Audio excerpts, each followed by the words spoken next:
Pero doon ang group sa Impact News ni Raz Rongtong Bam manunghuna hari pa 360-degree analysis of news and events ta mayam butaram lokchiri. Ngarang asi Manipur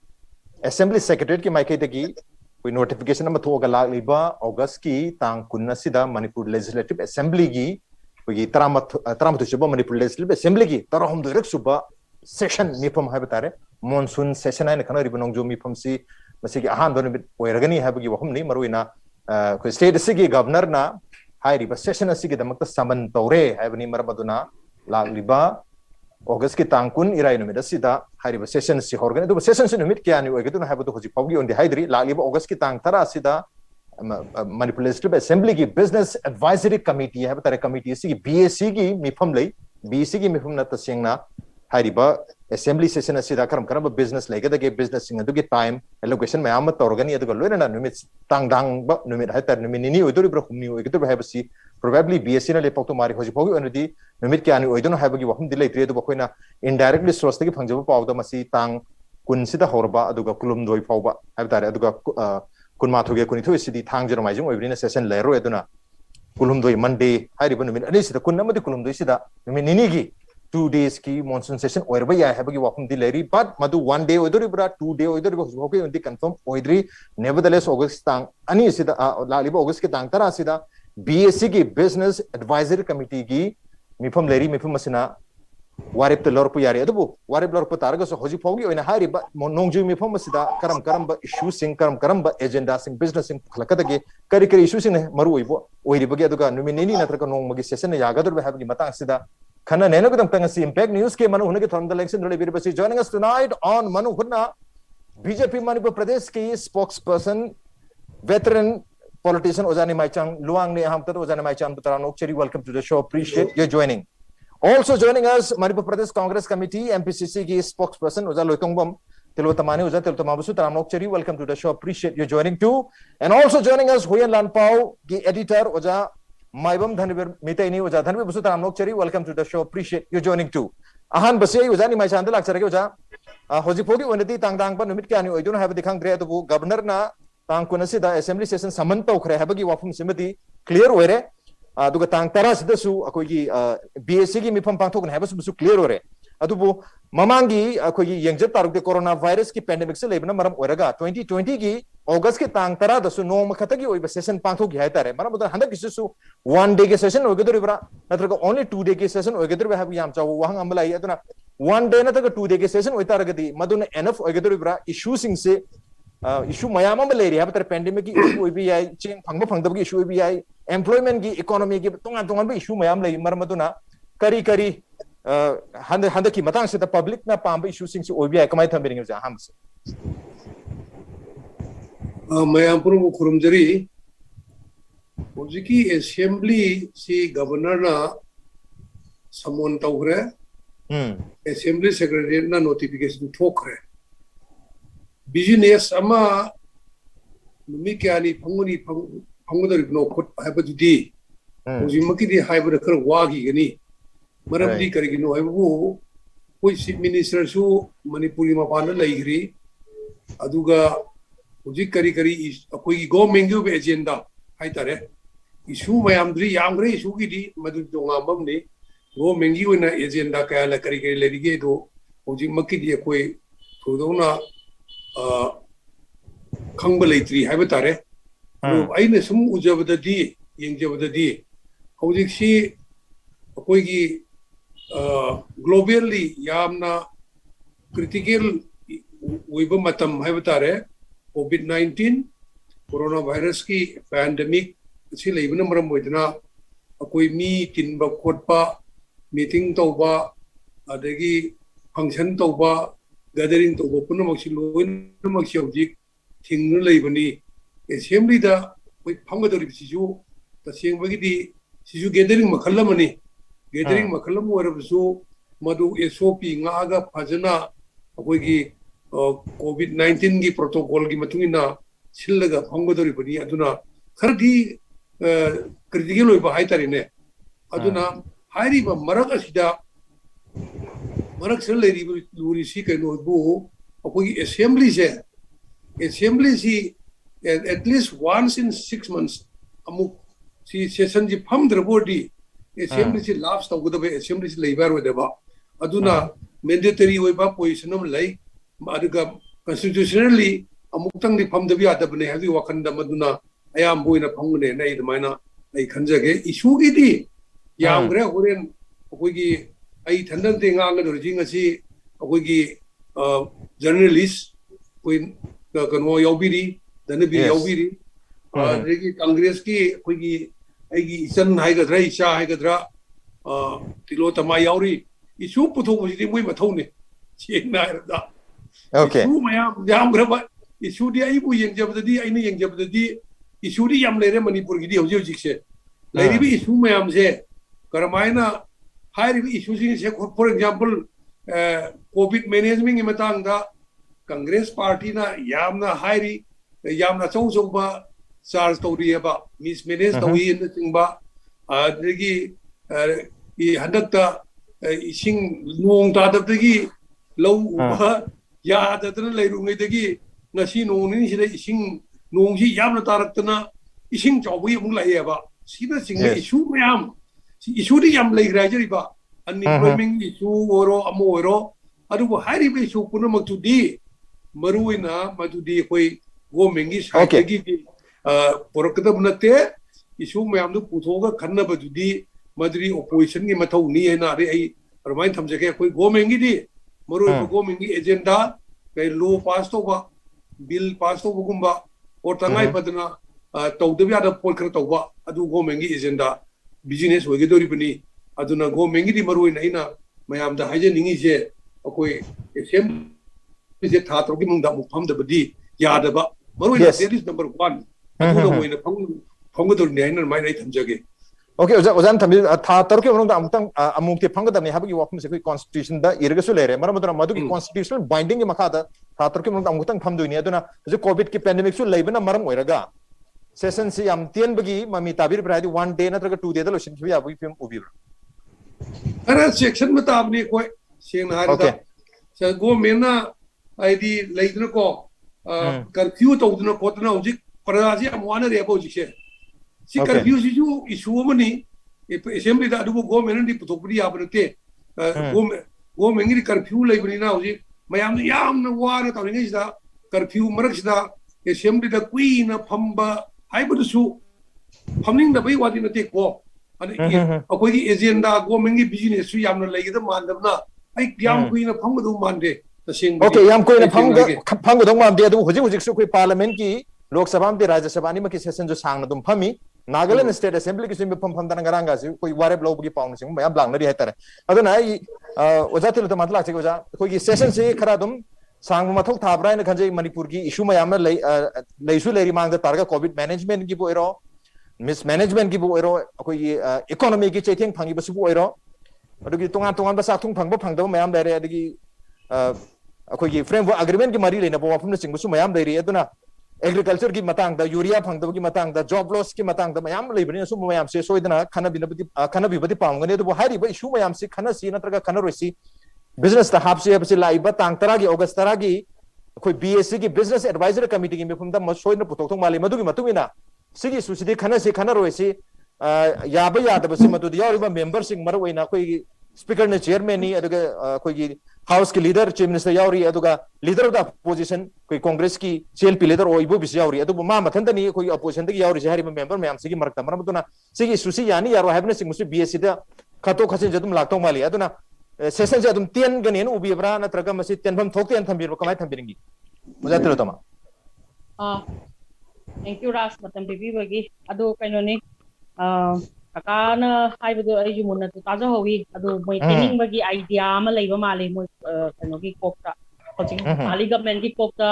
session jite laga tawning bagi mo nga ma leiba male adu masida mahoi apprehension ani leramgani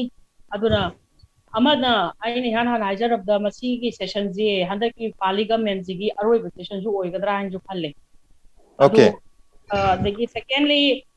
Gasagi session gi business advisory committee phamba haida ꯐꯝꯃꯤ ꯃꯃꯥꯡꯗꯁꯨ business advisory committee ꯃꯌꯥꯝ ꯑꯃ ꯐꯝꯃꯤ ꯑꯗꯨ ꯇꯥꯔꯒꯁꯨ ꯑꯩꯈꯣꯏꯅ ꯑꯣꯄꯣꯖꯤꯁꯟꯗ ꯂꯩꯔꯤꯕ ꯑꯩꯈꯣꯏꯅ ꯄ꯭ꯔꯦꯁꯔ ꯄꯤꯕ ꯑꯩꯈꯣꯏꯅ ꯄꯥꯝꯖꯩꯌꯦꯅ ꯍꯥꯏꯕ ꯗꯤꯁꯀꯁ ꯇꯧꯁꯤ ꯍꯥꯏꯕ ꯄꯣꯠ ꯃꯌꯥꯝꯁꯦ ꯑꯗꯨꯝ ꯍꯥꯏꯂꯥꯏꯟ ꯇꯧꯕꯤꯔꯝꯃꯒ ꯒꯚꯔꯟꯃꯦꯟꯠꯅ ꯇꯧꯒꯗꯕ ꯄꯣꯠꯇꯨ ꯇꯧꯔꯒ ꯑꯗꯨꯝ ꯇꯣꯛꯈꯤꯕ ꯑꯗꯨꯒꯨꯝꯕ ꯄꯣꯠ ꯃꯌꯥꯝ ꯑꯃ ꯑꯩꯈꯣꯏꯒꯤ ꯀꯥꯡꯕꯨꯅ ꯃꯇꯝ ꯄꯨꯝꯅꯃꯛꯇ ꯊꯦꯡꯅꯗꯅ ꯂꯥꯛꯑꯦ ꯍꯟꯗꯛꯀꯤ ꯒꯚꯔꯟꯃꯦꯟꯠꯁꯤꯒꯤ ꯃꯇꯥꯡꯗ ꯑꯗꯨꯒ ꯑꯃꯨꯛ ꯅꯤꯌꯣꯝꯒꯤ ꯃꯇꯨꯡ ꯏꯟꯅ ꯍꯥꯏꯔꯒꯗꯤ 6 monthsꯀꯤ ꯃꯅꯨꯡꯗ ꯑꯃꯨꯛ ꯄꯥर्लियामेंट सेशन फमगा कनो असेंबली सेशन फमगा असेंबली सिबु कनबा असेंबली एग्जिस्ट तवनबा अदुगी फॉर्मूला है अनदर फॉर्मूला अमसु लै कॉन्स्टिट्यूशन की मतुंग इन आर्टिकल 174 की मतुंग इन सेशन की अहुम लग फमगनी अदुगा रूल नंबर 17A की मतुंग इन not less than 50 sittings हाइबनेबा 50 days नेबा अदुदी गसी मणिपुर ददी बजट की session अदुगा in a calendar year ni ko 50 sitting days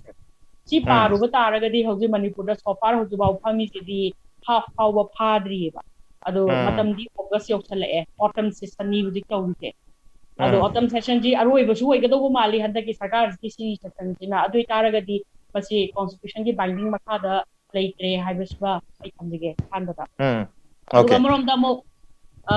session ji ngai covid ta tai chalaga session aru ba khanaram dai da di covid se ta chong thore अतै मतम मोइगी credit फंगदबा दई कनो the meeting तवदबा मोइगी grant show तवदबा मतम ददी Covid हेता लेरमदेबा अदुगा कनो city convention गुम full ग ओइरगा compact ओइरगा लेगदबा मतम एयरपोर्ट का रश लेगदबा मतम द कोविड हेता मांगी अदुगा सेशन की सामना इंपोर्टेंट ओइरबा मणिपुर की प्रजा मयाम खनरम दाई मतम ददी कोविड क्वेश्चन जे कमाई लाख सेशन मनु हाइबिसि फाइदगी डिसिप्लिन ओइरबा कमिटी ग्रुप अमनेबा representative amamju फाइदगी डिसिप्लिन ओइरबा ग्रुप नि असेंबली मनु हाइबजी दे गॉट इनफ स्पेस अदु एसओपी दी याम फजन ngak pa yagre madu fajana sanitize tawthoga SOP ni ki na ngak pi dana tawraga session je matik chana phambi dana hauji manipur gi praja mayam gi awaba se koi khana jana ni manipur gi praja awaba ji khana yaje maximum no makhadan gi ga je full session kai thu ogane koi covid ki matang daga naina ba they audu ba covid how to manage the covid pandemic हाइबसे सिखतंग नैनबा सिगुमसु अखोय पामी अखोय की opposition की group अखोयना अदम प्रजा मियाम जु पामंगने न खंजै मरमदी वारे प्रजा से Covid हाइजे Covid की अनाब खक्त दु नते बा हुजिक लैदिसे कोविड सिगी लापो मतमदा मसी मागी कनो द रिफ्रैक्शन मयाम म थोइबा आई प्रिजम्स दगी रिफ्रैक्शन मयाम म थोइबा थोइबा रिफ्रैक्शन जी कइनो बिजनेस डाउनफॉल अदुदगी कनो ने बिजनेस डाउनफॉल ओरेडी कदोरे मियो खरे की काकुम मई मुटले अदुदगी सोना कंदा डेवलपमेंट वर्क तो सोनथरे अदुदगी सोना कंदा any kind of treatment properly treatment फंगबंग हमद्रे कोविड की इशू सिना अदु शुगुम मयाम लापसिना डे बाय डे पेशेंट्स की खोगी अवाना ताबगी वारी मयाम मई खोइना फंगी बसिनेबा हौजी 2 डोज काबा पेशेंट कनो सु कनो हिदाक कापब लोरब मियो इशू हिदाक हॉस्पिटल दा चेक तौबा लाप मतमदा कोविड टेस्ट अमुक तौ हाइबगी अदुगुम रूल लेबनीना मयाम सु वाना दना टेस्ट तौ बाइजे पैसा ने पब्लिक तसु वारी नि नारिंgai की इमरजेंसी एडवाइस लोरम दादु द 2 days अमुक ngai ga dori ne ji test tau di PCR tau taragati aduna sigum mayam se sina basically sigi matang koi khana jane haningi adunga sai ge haibi ba framework agreement gi lakado bu issue so koi la haning de la tanana ba lai bak sina kamaina supply tau godage haibagi matters issue akoi gi पाली सरकार मतोंदा ने decide तौगिबो नतबा assembly session हाइबा लैरी मयाम तानारमगा लोशन बयाबा कनांग खंगनी ओपोजिशन की लीडर्स सिंग की मकोकता ओपोजिशन की मेंबर्स सिंग की कोकता यामना निथि जबा आइडिया लेरंबा तारगदि मतो खनाबिबदा करी काय खनाबम जो तोकनी लेबाकी इशू नि हाइबि ओपोजिशन जो लेबाक मा यावि बनी अदुना मसी अखोय की हुजिक प्रेजेंट इकोनॉमी पॉलिसी से याम चाउना मसी मुसु नोमा काय को खनाबा याई अदुदगी हुजिक हुजिक लैरिबा कौब्रू की इशू से सी मैरिक पीदगी मैचाउबी हौगदोरि बने सिगी कौब्रूगी इशू सिसु अखोय पुथोगा सॉल्यूशन अमा पुरकना बा यामना पिकपा सॉल्यूशन अखोय की कम्युनिटी मरकता नो बायस नो रिलीजियस इथिक्स अदु थमदबिदा यामना चाउना गवर्नमेंट स्टैंड अम लौबिरगा मसिसु तौबया बा थबक मयाम अमा लैये बा सिगी सु खना निंगाई ओय यूरिया फंगदबगी सु खना निंगाई ओय सोना गनना यूरिया फंगे एमएलए मंत्री ना लावी असोना गनना बुकतना लौ बा मयाम दा हाहाकार लावरे हादना अखोय यूरिया काय लेग्रगे ngasi लौ थाहौरे फौ थाहौरे मथंददी अखोय आंगांग सिंग योक ngमरोय इकोनॉमी फेल ओइरनी हना कोलाउ लाउरी बजे कनागी मवानो बो खोइना लौगुदुइसे सुगुम मयाम दे खोइ खना दरकार लैबा adai water scarcity matang da haire hoje haire natural ni like nong nini mamang dan water scarcity le rami hojuna nong kushalakta na overflowed koire hai ashugo bagi management system ma government irrigation policy ma properly irrigation policy ma thangada ne ba adi ising ya flow lap sale da na ising du hekta labuk da loina thajal laga thangada ba na te there should be a system aduna ni ekoi mayam irrigation minister gaina tongana khaidok na tamnari se aduna adu guma mantri duna magi bibhag ko ningti na yengi bra yeng dabra chigu ba mayam le khana ba dakar lai adu masai na haije gi ba covid ki matang sida COVID issue la ko matam sida amu chu khana ba yae ba akoina khana ga dori ba wari sina karino king chak chaba phangda da na leiri ba myoy kana ado akoina every time yes akoina news ta taba matam de akoina taba phange ba king se kaino da akhoi card pai ba kangu sing da 5 kg pi ga da ba do madu da gi deduct tauraga card pai da ba sing akoina pating pang bani why should that 5 kg of a particular person should be deducted right community policy hoy taragadi why didn't they take up certain issues nahan akas dagi tarak pra pasha ka aga piri ni hai banatro adu taragadi mioi bagi hak pe do bagi mat piri no ba phangado ba mi gi kg manga phangado do properly phangan biu because that is their right to food ki matung ina makoi je pigra bane ba adu that is their right moi card holder amagi moi gi right ni moi gi chen ka pi ganu adu ga atopa member sing da lai government sina promise to ba miyam pugna mapu covid matam na mating pangani cheng kg adu mating pangani yohangani ga na cheng kg jai panjara roi maram gi matam na muta pakke kawi gyan ta de adu na madu hajara roi pangani hai bado madu other resource gi pangbiu pandemic ki makoi da pirak iba income economic donation me amama na tagana to pa site resource me ama churu magi management in a good governance side ise mi gi lejani bu potu pu kakhat laga mi ama da piraga adu bu good governance ko brane I don't think so aduna shugo pot se akoi khana ba darkar lai ba khana se hai bane hauna ba nate khana ji hai bane khana raga thokada bani mioi amada kg ma ahum na ha ama chaw hai ba du di mi du cha ba ngam de ba aduna shugo ma mayam leire cheng chak khangakta bagi warakpa jang na pi yon ba phangda bagi pasagi kitchen garden leijada bagi jang leibam leita bagi warakpa khau tum phangakta bagi warakpa asigi mathak the public transportation is a totally crass ni hu leiri se ma gi masa gi khatang commodities leijaba kangu sing sina kaino na vehicle leijaba kangu sing sina transport tawjaba gi wadani otherwise layman amagi mafam dadi cycle thoraga mioi ba mana ngasigi weather session sida kayam yamna no mana venture am takadori buse aduna masi yamna waraba situation asida sida petrol gi maman chu akas phangai wangalle thau chana ba thau gi maman chu pak kai wange adadagi masida lairiba alu tilhau chanam mioi bana day to day requirement lairi su pandemic ki chakudong jaba loraga maman je bari ma wangre ba pura mag je akoi kamaina subside to hon ba yagani thau gi maman je kamaina han ba yagani shugo moina khana haningi session je hingna na bagi damata 6 months ki manung da amuk session ko hogragadi session ji difang ta agrani masaka leitaba oira urani session ko godabani haibagi sakar gang kannana bagi dang ta ko session je ti de ko pam okay maming tagi ko ba government ama leri haibagi maming tagi ko ba adugum laba assembly ki session tu tahning di haibagi wafam ne ai wajab thane bisul la ki wajab sim handa ki si maming tagi ko ba du makal ki assembly session monsoon session se ramain ubi brand ka full monsoon session se adum lakani na thajab ubi bradu pandemic leibani na mase tension ning bagi apam baso adum lem to ki mali but koi pandemic leijab targa su koi ki parliament ki session hai tare adum yam sang adum ningthina pangtho yi hai tare mai to da koi manipur gi su pangthokpa yaribra aduga issue mayam de mang da tale re har issue mayam se kanthoga pandemic lei hai dona only yam ten ba nomini ni humni khaktagi session to basi masi hai tare masi chunggadra hai bagi question amasu la kari bahum tha beni ga dhanbe braj buse hojik khogi ngarang si khogi manipur ki governor na head of the state na khogi assembly tara ma thoisiba state assembly sigi tara hundu session si samandau hre aduga assembly ki baike de secretary na madugi notification thokre soiduna phamani laiba question do je haibiri do tarik kun homgodra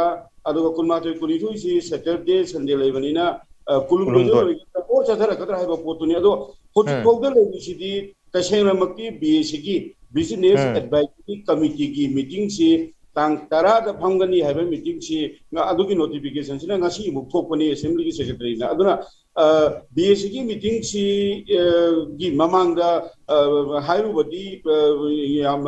not to be appropriate oidok mali but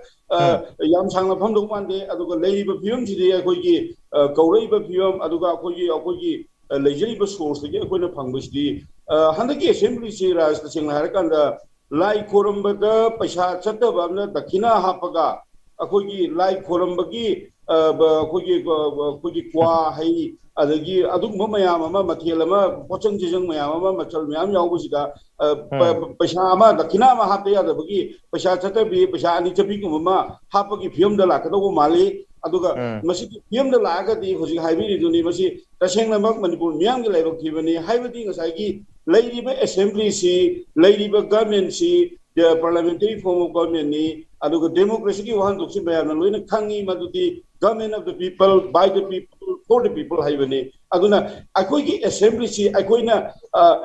khanjaba, akoi ki kendra humpu ki miyam na khanjaba, akoi ki mihut na, akoi ki lengak chema kanda, akoi panu ki bhanaba si house na tawdoi ni house na putoga khanaraba matunga any ek oirakpa rule oirakpa any chana kangon mayam si bill loina la akanda assembly de khanaraga khanabangam dadra madu amuk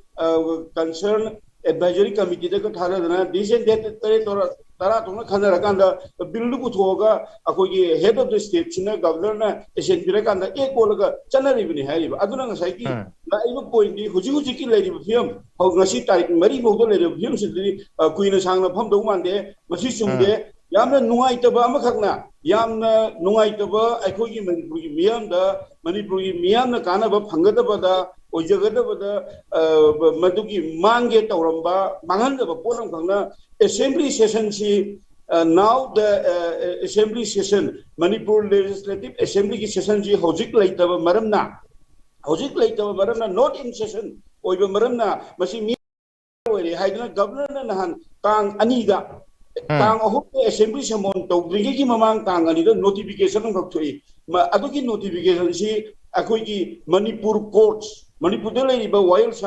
Pathap aluga Wail gi kano sida akoi ki amendment am khak angai badra tawdaba yadaba lakpadagi madugi amendment tasengna makti assembly ki house table tawrakanda akoi ki government gi maike de law and legislative affairs by the minister de aduga leader of the house ki madu move tawraga mayam khanaraga tawgoda thabak sida governor ki tang ani ge thokiba notification de kari hari ge da right now at present the house is not in the session aduna masi miyam gi tangai badabdi la amnina Manipur de laiba civil judge aduga civil judge senior division haiba ma aduga civil judge junior division haiba ma hairiba Manipur gi lairiba while judiciary de lairiba maru part of wadiba senior division civil judge senior division ga aduga civil judge junior division gi makoina konjan mayamba pecuniary aduga makoina konjan mayamba jurisdiction si expand over gi order ng thoi maji akogi amendment torgana thoi ni governor na anida ada masi thok sida akogi senior civil judge senior division ki di mana cover to we have determine to we have akogi ke matters in si hana limitation le badu governor ki August ani ki notification si badu without limit mana any akogi original civil lakpasin si mana dil to we hali akogi August ani ki order si da duga civil judge akogi junior division gi dana up to one kind of hogda akogi pasama singam biraga up to 1 lakh hogda lakh pa kaino sing civil suit liam si mana dil to yani determine to yani to masi kari gi no hara kanda sai gi takbi di juni akogi tamoni mai chan luang na haibi ba adagi congress ki akogi wangang oi na haibi ba house ai si constitution na tha taruk hena masi lapse so we ade tha taruk ki manunga amutang bhangodabani haiba si akoi ilai soidana ba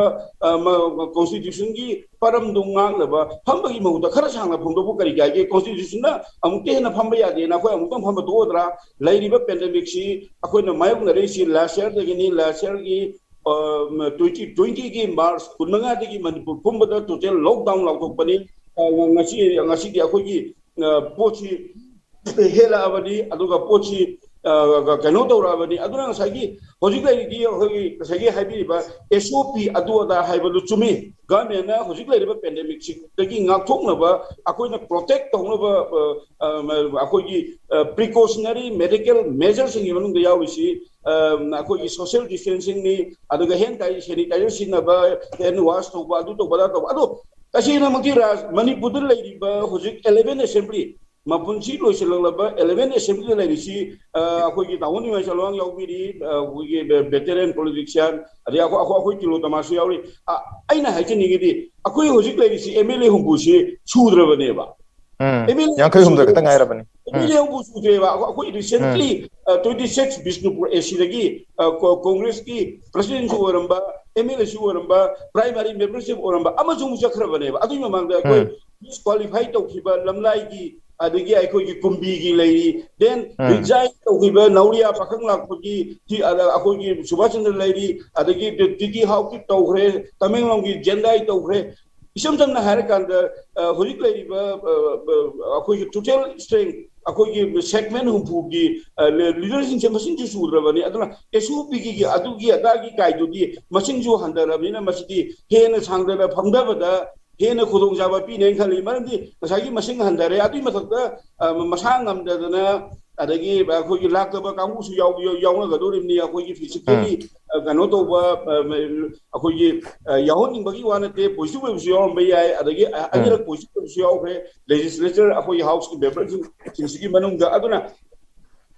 halai ba session sidi ras tasena maki de akhoi na hojiki lairi ba table sidi akhoi nong gatang phamani ini gatang phamani na akhoi na blame do budi chumde but aina hygienic badi matam lauraga ningthina hambadi matok tagani habu yokum dinu jais yes ozagi khonjen se mangre oza adubu ozana haibening musidi akhoi loksin jabang ame ozigi oina di session se nong moidur ni ni ogedur bran mitarani ogedur habadi khangbadi ngamdri aduga akhoi na decide toksen basu yadri kenoda akhoi BSc ki business advisory committee ki mifam lakliba August ki tang tara dalairi August ki tang tara sida hairiba numit sing sisu lepakani aduga kari numita karam makalgi agenda sing business sing laiba leita haibe mayam su lawka dabal laibani na maduda lorokpa decision dona final oiduni adubu lorokpa decision duda masi matam san miyam interest hai tar probably this will be the last session for the 11 Manipur Legislative Assembly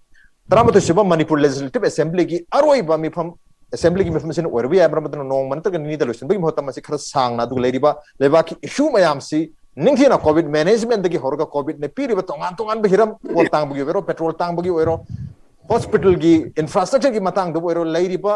mayam si khana ba mathau tari paramadana masi ki damakta detail matam khara piraga ningthina khana hok taragadi masi miyam gi benefit ogene aduga hari batramato siba Manipur Legislative Assembly su yamna successful oiba dumna ba akhoi ses akhoi gi chahi tenure am ogene habgi notsida manu hungi thonsa brem taruje ke betam thonjara ke impact news meng tarole welcome back to Neng Birbisa Manu Hunania 360-degree analysis of news and events with Biraj Rongthongma Manu Hurtang si khana jarme basi lagliba August ki tang kun irai no bedasida state gi governor na assembly gi taramathu siba Manipur Legislative Assembly SCG tarahum do siba mifam haibatar session si haunu ge damakta saman tawgre kawgre marmaduna tang kun sida gi horgani aduga numit ki anu egedu haibatar si phogi khangri numit ki anu egeda ge haibasidi lagliba August ki tang tarada assembly gi koi BSc business advisory committee ki mifam lei harib mifam sina numit ani gi ogani ohum gi ogani hap chayol ma gi ogani habna sing si lak thropati leirgani edu handaki session sena nongju mifam sina probably aroi ba session su werba yaba gi film da leibana maram werga kero da mathang chahi horpasi da koi mikhal na sigma leige dore maram do na handaki session je ningthi na khana ba mathau tai loirana covid ki chahi ani adi mamangi chahi da su handaki chahi covid ki am chauna chahi thing phangabri na covid na maram werga thengnariba awab mayam loirana covid ki management and mismanagement hoji pawda control to bangam driba covid na maram werga hoji tha hum chupna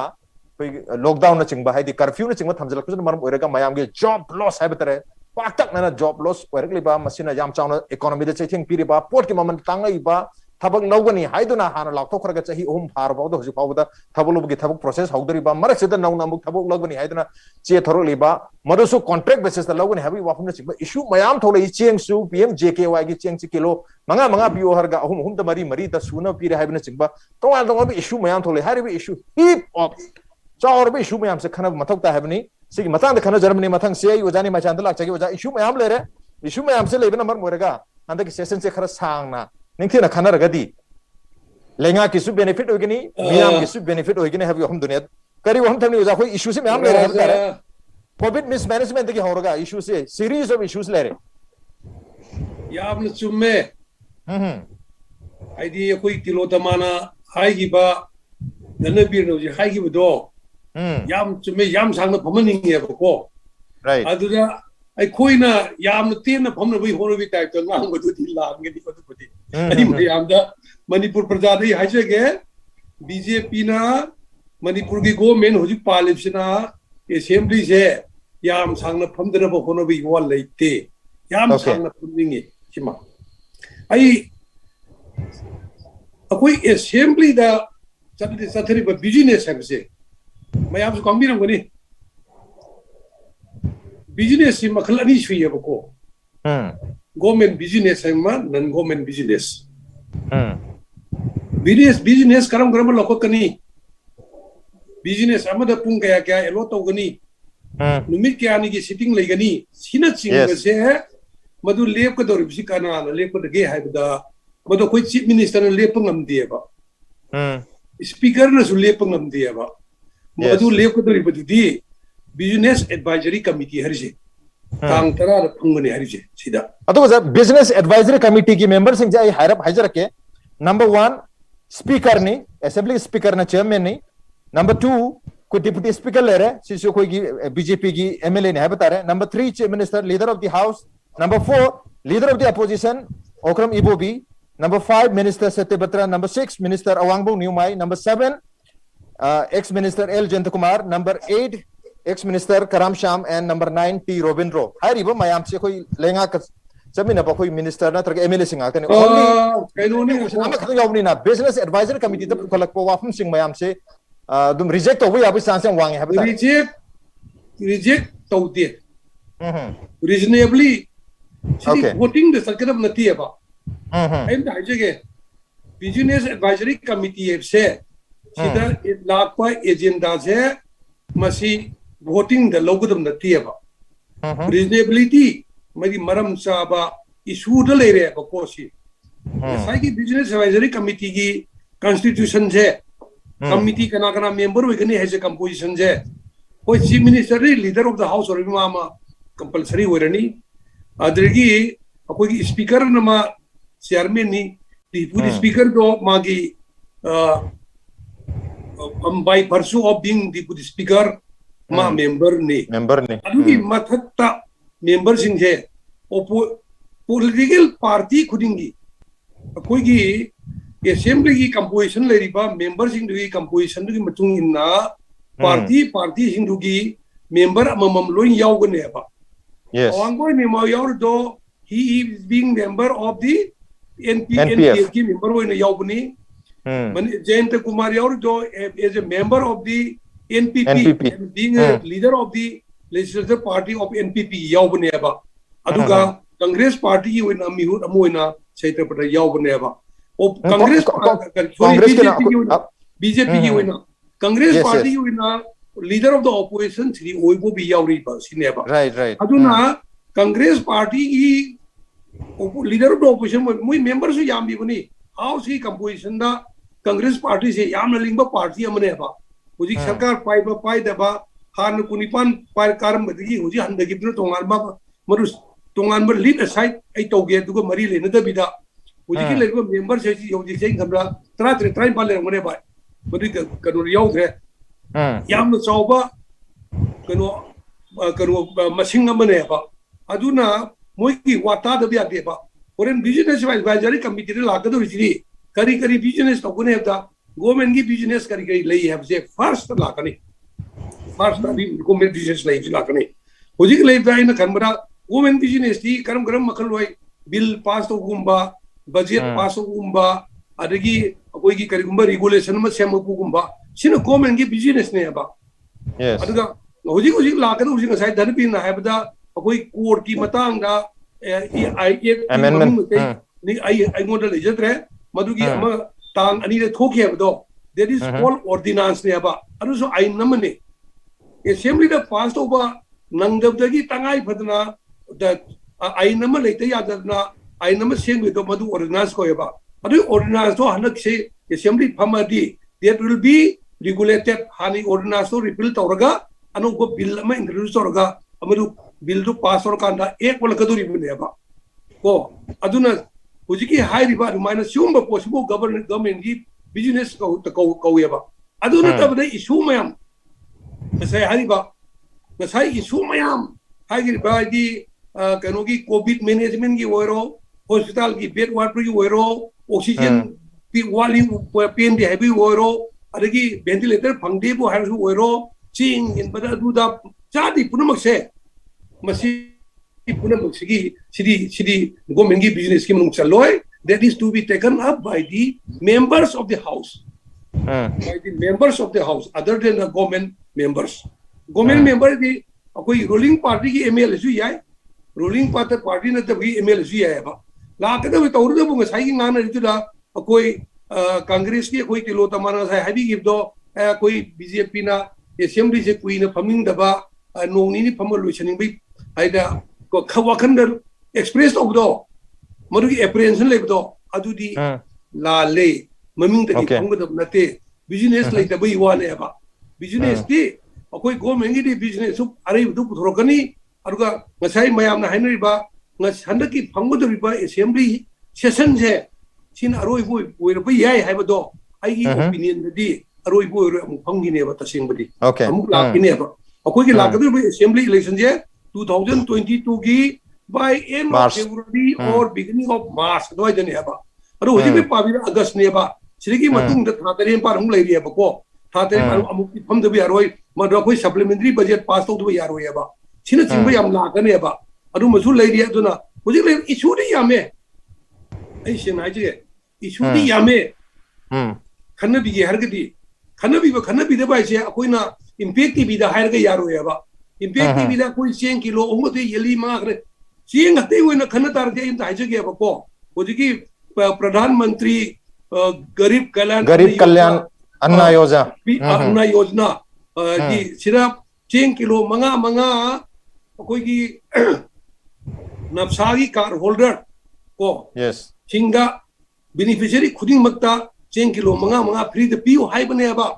masi ai experience ai hai jage ba ko masi kendra khuding maki mande kendra mada mi amda kilo hom pi bujawe kendra mada mi amda kilo mari pi bujawe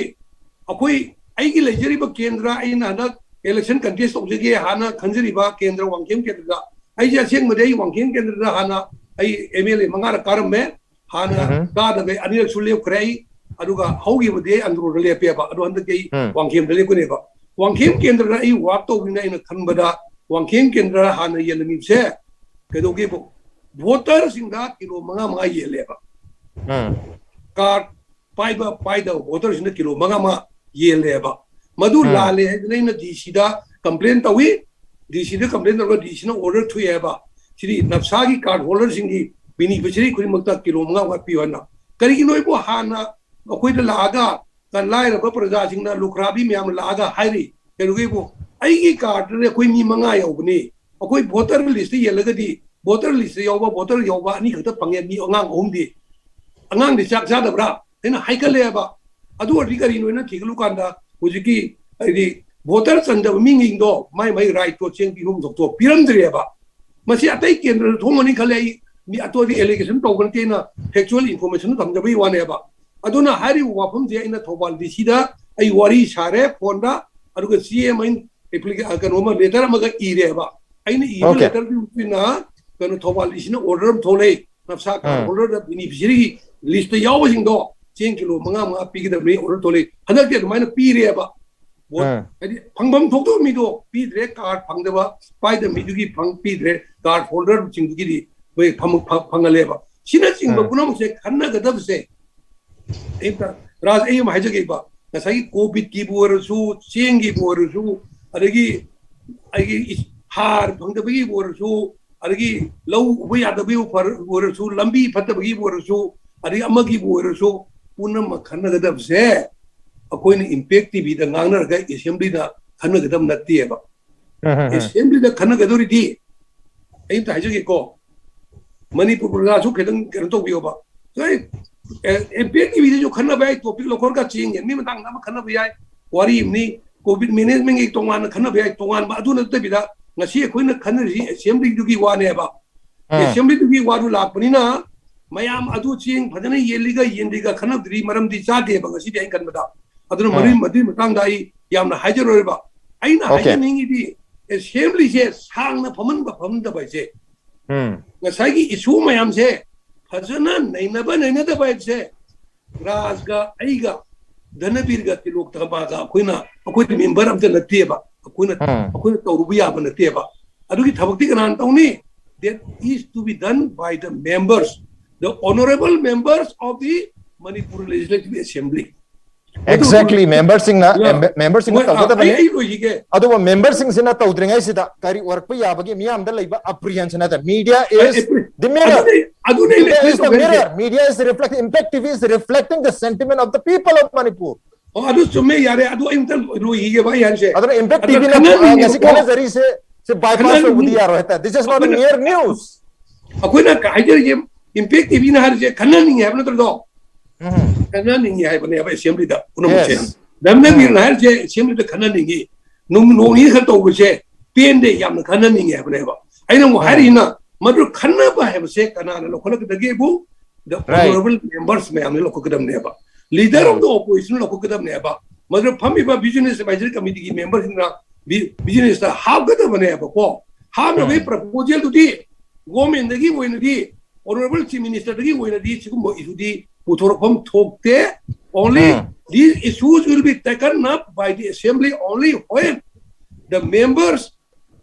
raise these issues according to law. Okay. According to okay. Members sing na issue si house the rest or matung da khandar kane habani.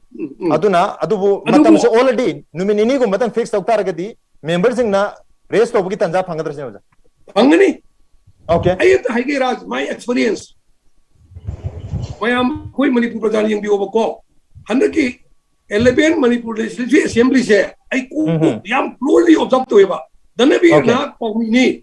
Muni yang biu koi hajar je, aina yang pada assembly se, question bawa perlu ina pasal hangdi, question awar se pung aman ya pak, pung aman se question awar ke perlu rega, aku ina tengjar jar kota, aku an mayam ka tomi nazarai, aku ina tengjar question awar sida, question se hang menang tapi si yang gre apa ko, posisi macam sida ina ujar pada di, question awar pung aman se bawa dah fully utilize to pung am dien khalet. Baru we di ko ayah je. Okay. Ada ki adur tapi isu yang lagi. Go mena hapa tersu assembly ki member amna lokot pe apa. Adi motion yang lagi apa. Calling attention motion never lagi. Ada ki short duration discussion never lagi. Ada ki 377 never lagi. Ada ki urgent motion lagi. Motion mayam sida koina lokol ka. Loina madu discuss to kuda ne. Discuss to kuda agane. Yes. Member sing no issue lokal kadam ne ba right member sing sina MLA sing sina house ki member sing sina hai issue me amse tongan ba koi gi procedure sing gi khuthang da hai batare hai ba issue me amse lokal pa yagani hai bani aduna ai uza tilu tamada la chege uza la koi gi to idriye okay ya tendana thambiro ja yes tentana aduna aina hajoning se Congress party ki MLA tara tare le do ruling the overcome to the Kaidu. If Congress party is really serious to take up these issues properly, thoroughly, Congress party MLA trate to aduna phajana to bi over. Okay, Congress ki hujik house le riba member strength se tara ka taruk unattached ama marmaduna hai riba member sing asina issue se ning thina lokhat pirakta agadi soidna khanar kani matam tiel basu sanga basu haibu yohum ne aduna maduta kari kamera respond to bingi wajat lotama rasi matang sida ini amna phajana hainingo poina mak lai agi akoina business advisory committee da okhatadori se nga ju hajan member masing bhawo putoktana member ming bhaw putoktana kana reka aduna madudai da totally pukhalai ba kaino mayam se opinion mayam se da differ to godu jibi am khatani yes the okram ibobi Mama tom na ngai re bahujik se aduna mahakna pukhataba thabak mayam program mayam si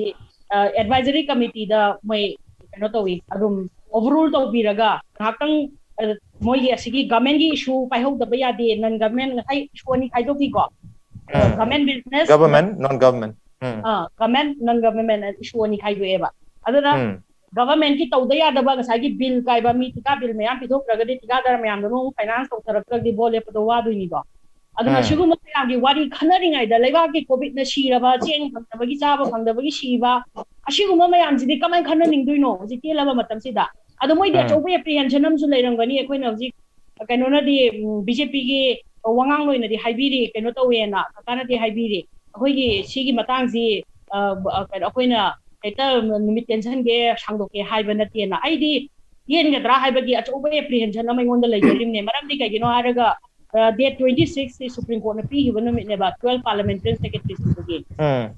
aduna adogi numit pi hibano mi na date 20 daga session ko ra easy 26 yo dinga da session ji loshana ba hona ka ra haiba gi akoi da chingna ba sun lai ba aduna ni sai business advisory committee da akoi da matam pira oidra matam hena sangna pibiyu 26 ta lakpa any sin laksasanu madu laibaki khanaga da poti matik tana khana hausi moina telaba matam amada government gi issue mayam ama pukhal ani aduga non government issue di pukhalana ba matam di pidre aduga khana ji nai na ji MLA mayam wanga ngo haibu di adudi mawong chati aduna equal distribution equal intention laigadabani hanga iba wari do taba kiroi do bani opposition na hujik laurakadoriba parliament session the assembly session the opposition na laurakadoriba role si laibiriba government sina kibidana hujiki lairiba advisory committee gi meeting sidasu ample number of timings pibidana asigi wa mayam se khana hobana laibaki azagi afabo oigani na khali natrabadi aikoina sa haijai duni mase akoina su uzabada date 26 yo holding the session resolution procracy session manung the 26 ga nalladi 12 parliamentary secretaries in resolution ga laadi ka haibagi achobe apprehension namaga su leijaram ga tra haibagi adum akoina wakhan khanjabai wani ko adu chingna da yada banina aduna ngasai gi leiriba duni aduna ngasai khoigi impact tv da ayam si matang che kidang serious oina lojai Impact TV da let it be ISTV, Impact TV, Manung Hutna, whatever is TV, any moja sanova. She like me a canary was in the Kanavan, Poka the Banati, war resolution, Laka the Banati, member na session the law with any high record. Other day, can impact work, I wear my amzina, the news channel, my amzina, Nuki, Pau, my amam, Putokaramiam, the Tahan Bishi Karikana Valaduno. Adongi analysis Karikana Valarike. Adonus team attached to the IPC. Section the 124 basically adum la amna tosi matang sida aidi media da khanari ba pot issue genuine oide aduna sona kan da assembly da khana jaga dawni samna harab da koi ithau leite hai bane ba adu taragadi siguma mayam ji khanaraga public ki voice mayam ji pukhatlakta ba taragadi sedation ji adum leire da sedation lai taragadi le ba ma kamai chakot pangam dei aduna opposition na ngang ba wa chu ta ba ngambi ga da bani aduna handa ki session se adum yaragadi ngasagi akoi khanjariba SOP ga haibu do ngasai haibiri duni member su shura SOP re equally SOP ngak pa yarani adudagi hena su mong chana kanogi sitting arrangement to bi dana shem ba yagani sanitize to ko yagani ari ahalaman adagi member la respected honorable member me am lakti ga dori basing su masana well fit oire har kan moi mayum de tholak ka duni infectious koi bagi kitang symptom le di moi soi dana thola oire na kanjai aduna masa gi risk to show yamna moi responsible person ama moi bani na moi na tula kadori ba poto moi ju na atraba mi ama koina la kadori ne ba moi se aduna masi se SOP si ju phajana thambiraga idi khara sangna aduna masai gi constitution gi matung ni di 50 at least calendar year amada 50 sittings lai hai bani ado 50 makko leibang amdraga su hamdaki autumn session ji di 20 days makta wada su 15 days makta wada su adumana phambi dana miyam punamaki solution pen river lai riba mayam ase kamai to gana phanda ke khabiradi I think I can call the government a very good government adu dina ke miyam gi wadi taroi bill ka horaga loire government gi tawdaba yadaba process horaga loire hana lotion gi bataragadi it will be very unfortunate okay uzadharbi uzik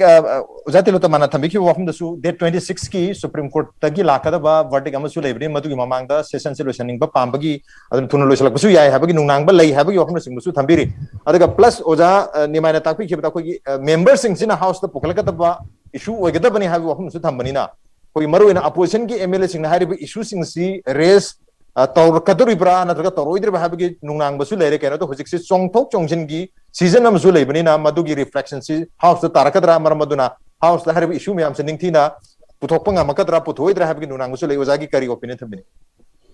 राज मुझे अखोगे ngसाigi high court of Manipur लाइरिबा हुजिक लाइरिबा 11 assemblies ना हुजिक लाइरिबा 11 assembly 2017 की मार्च पांगथोकिबा 11 assemblies de karakhiba member tarani hojina ama resign tawga taramatoi parliamentary secretary hapsulubani ado hapsulubasi ki mayokta so many PIL so many writ petition mayama haidi congress ki opposition congress ki petitioner bhog yaura kanda high court madugi against the kainosi against the appointment of parliamentary secretary ki mayokta ki sanction na tawpadi ki recently high court ki matamda ngasai ki parliamentary secretary MLA sing parliamentary secretary hapsil kisi masi unconstitutional ni haiba aduga mu leiriba government sina hapsil bu du soire khangwadagi parliamentary secretary act si amu repeal tawruba aduga repeal ju mu to thuba adugi repeal su adusu nalenda void ni adusu ngasai ki koi unconstitutional ni haiba adugi pochi lakwadagi congress MLA di taisina akoi supreme court of india da lebak si apex court hairisi they must be disqualify haibani aduga hairiba kesi election commission of india ki mayok file dorpani masi ki kesi sum chatharak bana hojek laiba august ki tarik 26 da amu fix aure for final disposal fix awi aduna raj masi chumamsu yai masi ki boy drama disqualify to thokra gadi leiba gamin jikin dhara gadawni na baduda assembly je khara sangdana ga famura di confidence vote ka lawna ji hairat ka dara kaina khalaga para sina ba honara musi adubu sai tawuni ma chan long takpi do da sahi kontra hena akoi journalism da thabak tawjare ba 1990 tagi akoi haiba fields to luxury ba akoi gi rajujik laibi ba ngasi ki table se ki khudong sa lawra ga aina haining ba di keno haiba da ngasai ki akoi gi media si both electronic and print library ba impact adugo library ba akoi lecture ba huelan pau akoi gi print amasung electronic si akoi gi unrepresentative members of the house akoi gi unelected representative of the house hai akoi si marandi hayeng si assembly layeng khalasi ado akoi na ngasi hayeng ayuki khabar si da huelan pau da akoi na grievances sama leibak ki miyam gi aduga praya section gar gi district amagi akoi gi leibak ki awaba miyam gi kariguma grievances sama ventilate taw matamda paper do ha matamda akoi si assembly gi akoi gi media gi akoi gi press gallery fee akoi gi phamam tongana fee but we are not allowed to enter inside the house akoi house manungda members ni lady mafam do akoi changsul lu ya ti ba we are not allowed because we are not elected but akoi na ngasi phogi ba impact tv na phogi ba pau impact tv na nainari ba topic huyelan pau na phogi ba pau manipur gi lady ba print na sum electronic media sina phogi ba pau se assembly ki house mana mr speaker sir huyelan pau ga sumai na pau ma phogi har leitabadagi har phangdabadagi natraga hidak leitabadagi hidak kapre impact sumai na high sumai na impact report ma tawi hidak kapane chalu raga lambi yadana gari changba yadana hidak kaptana halae or hidak kapke na kiu le puraga hidak cham yen poraktre midi changwa ang sure mayam saungare haibase library ba house ki elected members sina speaker de raise to wayaba matam do ai ko se unelected representative of the people and hairisi we akoi library ba print amasung electronic library akoi si unelected representative of the people is kanang kan haigeda impact na phongbi ba pau huyelan pau na phongjoba mayam gi oiba lebang myang gi bit na khong gi do pau si house table to wayaba house table to wayaba gamju da ni haisi aduna bu akoi si agi democracy sigi parliamentary form of sigi democracy sigi akoi si four pillar Okay. Okay. Atu boza hojik lairiba opposition ki MLA sing na hairiba issue me amse raise tor kadra haiba gi wahum denu ja hojik laiba opposition si rasta sena mari yam ning ba kai ning ai ni opposition kaina haira kanda pudung si yam nungsi opposition gai palak pada ado ko lairiba Hujik laribe 11 assembly si lariba government si lit tawriba BJP akogi BJP hariba national party si dagi opposition na masing yamna hena kagiba congress ko nipan kagiba ni aduga BJP ni masing yamna bani mo pulap khomjalaga coalition loina la kana government si lagi bani ada akogi congress jo sektra truktra te da ngaire ga hari si kunipan dagi tra truktra te da handara ji handara kon tokto bani aduna opposition daina palak padu da ringa sagi somna kanda election maya naksal lakpagi humang kangakpa aduga election da sin nagadaba gandhi ekpa mayam ama darkar lerakpadagi ngasagi nungju thada pangong le khonglarakpa kangbu uma leba adumaina tonglarakpasina akhoi ra opposition daina takpirakpadudi ponging si ai tawrakani thadre Okay. Matam di pulo lere oza ni mai hai binung mala tena kita ge ai nang sa ai du di ngasi di assembly rat kuin fund assembly numi kari phangani kokani teli kole du nei na bani isu mayam do right ngai matam leiti abadu ki nei nang sa har je adu aina har di akoi nu ojar matam da khabar zindagi phungok mayam do laura kuin assembly da koi isu du pukhali ne ba madu dum phajna tawbiyo ba hairi ba tawprum go tawkot bai thabak tudi hujiki leiri ba MLA sing tuki mathau ni ai ba only one point am khata Agas ki tang kurun kuntarukta Supreme Court ki ruling am ga tuina palle ba madu ga khoi government ga mari le re assembly ga machi mayam da phajna ajage okay maram di kai noibo Congress party na thalli je parliamentary secretary sing ji disqualify tawraga Congress na sarkar sem ne apni sem oi bio all the best okay masi toi na yam toi pale ba akoi BJP ke di maduri thoi na mari le na de okay lenga sem da ba hari ba moi disqualify tor su government da kari ba threat am ta lekte madu tawdine ju no confidence to bi ger ju usi ju to bi bai ai adu ke tawra di assembly numit yam chano famde se sang famdar kani manipura chau chau isu kya nener kane ba aduna adugum thabak to ai Congress party da opposition da madu ma lokala ningi Motion je maraga ma logi ya gidda bari ko handaki sahi manung ni ko assembly kayam kuina phangani phangoi esi jo ba Congress party yamna depend to ba moina issue okay fair enough aduna isit khoi ojatel to mata se sam tam bijaram ge yam tena thambir ojatel tam handaki sarkar se no confidence lawang abagi gat lai taragadi mamang gidu lawbi ram gada hojik sarkar ado hada mu lawge ka hairi se no confidence ro mane ko jikari ku tarani thuji okay mamangi august ki tang tara da pangtho ki ba motion dudi no confidence na te madudi confidence ki motion oina tawgi bani maduda pena da irang to